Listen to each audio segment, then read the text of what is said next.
আসসালামু আলাইকুম। ইকবাল ফারুক ক্রিয়েশন চ্যানেলে আপনাদের সবাইকে স্বাগতম।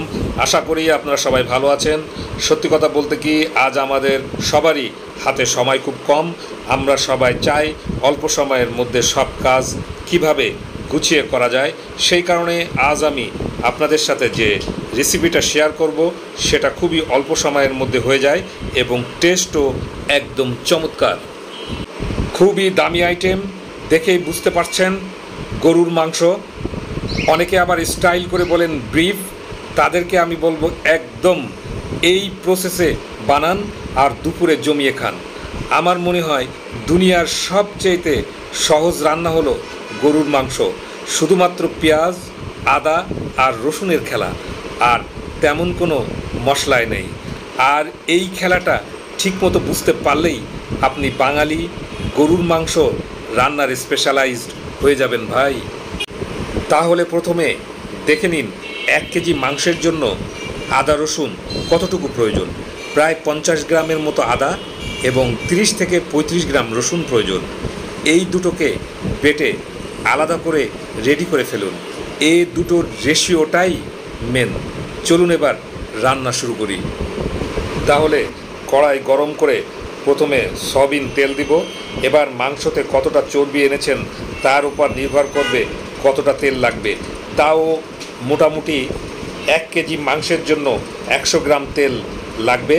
এবার বাঙালি গরুর মাংস রান্না হবে, তার মানে আলু মাস্ট। এরপর পরিমাণ মতো আলু দিয়ে ভালোভাবে কষিয়ে নিন। আর একটু ভালোভাবে কষানোর জন্য 1 থেকে 1.5 বাটি গরম পানি দিয়ে দিন। পাশের চুলায় গরম পানি বসিয়ে রাখুন। রেসিপিতে যখন পানির প্রয়োজন হবে তখনই এই গরম পানি দিয়ে দিবেন।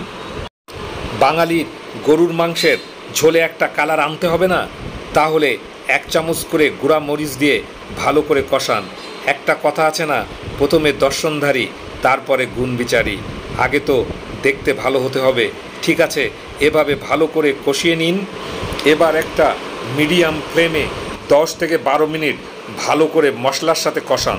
যখন দেখবেন গরুর মাংস এতদিন যা পানি খেয়েছিল তা আপনার কড়াইয়ের মধ্যে বের হয়ে যাচ্ছে, ঠিক ওই সময়ে আদা বাটা ও পরিমাণ মতো লবণ দিয়ে আবার একবার ভালো করে কষাতে হবে।